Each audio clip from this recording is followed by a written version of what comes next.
కొన్ని ఫోన్లో చిత్రాలు చూశాను నేను, అమ్మవారి ఫోటో ఉంటుంది, ఇంత పొడుగు ముక్కు ఇలా సరిగ్గా చూపుడు వేలు సరిపోయేలా ఉంటుందండి. నిజంగా సంపెంగ మొగ్గలాగే ఉంటుంది.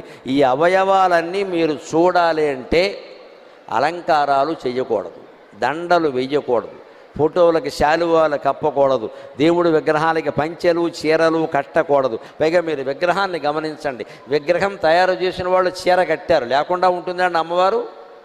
కృష్ణుడి విగ్రహానికి పంచె కట్టేవాడు కట్టాడు, శిల్పి కట్టాడు, నువ్వేంటి మళ్ళీ కడతావు ఇక్కడ?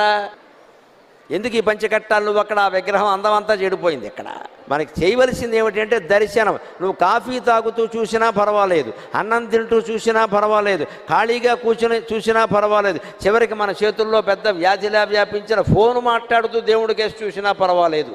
మన దోషాలన్నీ పోతాయండి. ఎంతసేపు దర్శించారు మీ ఇంట్లో విగ్రహాన్ని కానీ గుళ్ళో దేవతను కానీ, దాన్ని బట్టి ఉంటుంది మన జీవితం అంతా.